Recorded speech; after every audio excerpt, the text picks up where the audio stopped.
जय हिंद दोस्तों। मैंने अपने पिछले वीडियो में आपको ये बताया था कोर्ट में केस कैसे फाइल करते हैं, और अब इस वीडियो में आपको ये बताऊंगा कि कोर्ट में सर्टिफाइड कॉपी कैसे अप्लाई करते हैं और सर्टिफाइड कॉपी कैसे निकालते हैं। क्योंकि जो भी लॉ एंट्रेंस या न्यू एडवोकेट्स फील्ड में आते हैं तो उनको बेसिकली स्टार्टिंग में सब काम सीखने पड़ते हैं, जो थोड़ी सी उनको डिफिकल्टी हो सकती है। तो मैं उनके इजी करने के लिए आज आपको बताऊंगा सर्टिफाइड कॉपी कैसे निकालते हैं। लेकिन इससे पहले मैं आपको बता दूं सर्टिफाइड कॉपी होता क्या है। Certified copy is a duplicate copy of an original document. You can say it like it is a true copy, which proves that the application copy or judgment copy, order copy, what you have taken is a genuine and true copy of a original copy. जो कि court में अगर आप कभी submit करोगे certified copy, ये proof करेगा कि ये कॉपी जेन्युइन एंड ऑथेंटिक है। तो सर्टिफाइड कॉपी जो है वो आपको मिलेगी कहां से? सर्टिफाइड कॉपी हर एक कोर्ट में अलग अलग कोर्ट रूम्स होते हैं जिसमें अलग अलग जजेस बैठते हैं, और हर एक कोर्ट रूम के अपने एक जो है डिपार्टमेंट्स होते हैं जहां पे सर्टिफाइड कॉपीज का काम होता है। आप वहां जाके पता कर सकते हैं कोर्ट में। जैसे सिविल का अलग होगा, जूनियर डिवीजन का अलग होगा, क्रिमिनल का अलग होगा, वो आप कोर्ट में जाइए पता कीजिए। तो सबसे पहले जब आप सर्टिफाइड कॉपी लेने जाएंगे, सबसे पहले ये पता होना चाहिए किसको अथॉरिटी है सर्टिफाइड कॉपी लेने की। तो सर्टिफाइड कॉपी लेने की 3 लोग को जो है वे परमिशन होती है। सबसे पहले पार्टीज, चाहे रिस्पोंडेंट हो या एप्लीकेंट हो, इनमें से कोई भी जाके सर्टिफाइड निकालने के लिए एप्लीकेशन दे सकता है। सेकंड, एडवोकेट्स, जो भी उस केस के पर्टिकुलर केस की जिसकी आपको कॉपी चाहिए, उसमें वकालतनामा में जिस एडवोकेट का नाम है वो सर्टिफाइड कॉपी निकाल सकते हैं, चाहे वो रिस्पोंडेंट की तरफ से हो चाहे एप्लीकेंट की तरफ से। थर्ड है थर्ड पार्टी, जैसे कि आपका ना वकालतनामा में नाम है ना आप पार्टी हो, लेकिन आप जो है सर्टिफाइड कॉपी आपको निकालना है तो आप निकाल सकते हो। लेकिन अगर आप थर्ड पार्टी हो तो उसके लिए आपको अथॉरिटी लेटर और साथ में एक थर्ड पार्टी एफिडेविट सबमिट करना होता है। तो मैं अब आगे आपको बताता हूं सर्टिफाइड कॉपी का फॉर्म कैसे भरते हैं। तो सबसे पहले जो चीज है वो आपको ये समझना है कि सर्टिफाइड कॉपी का फॉर्म बनता कैसे है या मिलता कहाँ पे। जब भी आप कोर्ट के बाहर जाओगे आपको बहुत सारे जेरोक्स सेंटर मिल जाएंगे जहां पे आपको एक फॉर्म मिलेगा कुछ इस तरह से, जो अलग अलग लैंग्वेजेस में होंगे, जिधर भी आप रह रहे हो वहां के लैंग्वेज में, हिंदी, इंग्लिश, मराठी एक्सेट्रा। तो ये फॉर्म आप रेडीमेड ले सकते, 2-5 रुपए में आपको कोर्ट के बाहर मिल जाएगा, या फिर आप खुद भी हैंडमेड बना सकते हो। मैं आपको बता देता हूं कि उसमें क्या क्या डिटेल्स डालनी है।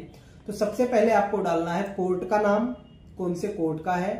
सेकेंड थिंग आपको डालना है आपके केस का नाम, जिस केस से रिलेटेड आप सर्टिफाइड कॉपी चाहते हो।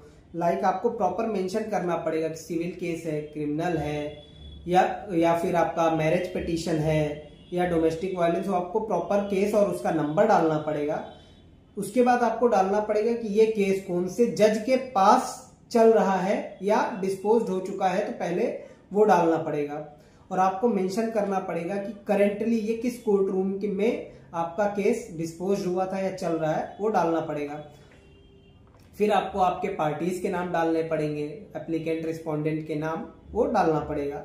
फिर आपको बेसिक डिटेल्स फिल करनी पड़ेंगी, जैसे एप्लीकेंट का नाम, आप एप्लीकेंट हो उसमें या रिस्पोंडेंट हो तो आपका नाम भरना है और वो वहां पे लिखना पड़ेगा आपको प्रॉपर नाम आपका। फिर आप अगर एडवोकेट हो तो एडवोकेट का नाम डालना पड़ेगा वहां पे। अगर आप थर्ड पार्टी हो तो थर्ड पार्टी का नाम डालना पड़ेगा। फिर आपको किस चीज की कॉपी चाहिए, एग्जिबिट 1, 2, 3 आप ऐसा डाल सकते हो। अगर आपको पता है तो, नहीं पता है तो जैसा आपको चाहिए, ऑर्डर कॉपी चाहिए या जजमेंट कॉपी चाहिए, आप वो चीज वहां पे फिल कर सकते हो। फिर आपका नेक्स्ट है आपको कॉपी अर्जेंट में चाहिए या रेगुलर कॉपी चाहिए, मतलब नॉर्मल तरीके से जितना भी टाइम लगे, 10 दिन 15 दिन उसमें लग जाते हैं। बट अगर आपको अर्जेंट चाहिए तो आपको अर्जेंट लिखना पड़ेगा कि आपको एप्लीकेशन में डालना पड़ेगा कि आपको अर्जेंट कॉपी चाहिए। फिर उसके बाद आता है आपको सबसे इंपॉर्टेंट चीज जो डालनी है, जिस केस की आपको सर्टिफाइड कॉपी चाहिए, जो भी डॉक्यूमेंट चाहिए, अगर वो केस डिस्पोज्ड हो गया है तो उसका डिस्पोजल डेट आपको डालना पड़ेगा। अगर केस चल रहा है तो आपको उसके पहले की तारीख और बाद की तारीख भी डालिए, मतलब नेक्स्ट डेट जो आने वाला है वो आपको डालना पड़ेगा, क्योंकि उसी के अकॉर्डिंग वो सॉर्ट करेंगे और फाइल ढूंढेंगे आपकी। फिर आपको डालना है कि आपको कॉपी किस लिए चाहिए, अपने पर्सनल यूज के लिए या कोर्ट में अप्लाई करने के लिए। फिर आपको कोर्ट की कितनी कॉपी चाहिए, 1 2 3 4 जितनी भी आपको चाहिए वो आप डालेंगे। फिर आप कितना अमाउंट आपका डिपॉजिट कर रहे हैं, अगर वो भी कोर्ट के ऊपर डिपेंड करता है। कुछ कोर्ट एडवांस में डिपॉजिट ले लेते हैं 50 रुपए 100 रुपए। कुछ कोर्ट्स का रूल ऐसा है कि जब आपको फाइनल सर्टिफाइड कॉपी देंगे तो आपको वहां पे पैसे भरने होते हैं। फिर आपको डेट वगैरह डालनी है, आप किस डेट में और प्लेस में वो अप्लाई कर रहे हैं। उसके बाद आपको जो है उसमें लिखा, अगर आप फॉर्म लेंगे तो उसमें ये भी लिखा रहेगा कि अथॉरिटी आपको कौन दे रहा है, लाइक आपकी पार्टी या एडवोकेट जो है वो आपको अथॉरिटी दे रहे हैं कलेक्ट करने की ये सर्टिफाइड कॉपी, ये सब आपको डालना पड़ेगा। और थर्ड पार्टी हो तो थर्ड पार्टी ऑफ एफिडेविट, और आपको अथॉरिटी लेटर सबमिट करना पड़ेगा, वो भी नोटराइज्ड फॉर्म में। एफिडेविट नोटराइज्ड करके आपको कोर्ट में डालना होता है, और अथॉरिटी लेटर भी, ये ध्यान रखिएगा। उसके बाद आपका पूरा नाम, पता, एड्रेस, फोन नंबर ये डालेंगे। और अगर आप एडवोकेट हो और उसमें आपका वकालतनामा में नाम है तो आपको एफिडेविट और अथॉरिटी लेटर डालने की कोई जरूरत नहीं है। सिर्फ आपका नाम, एड्रेस, फोन नंबर और साथ में आपका सनद आईडी नंबर आप डालेंगे तो भी आपका काम हो जाएगा। तो ये सब फॉर्म के बेसिक डिटेल्स है जो आपको भरने पड़ेंगे। अगर आपको फिर भी कोई डाउट है तो आप मुझे मैसेज करके, कमेंट करके पूछ सकते हैं। और मेरे चैनल के साथ जुड़े रहने के लिए धन्यवाद।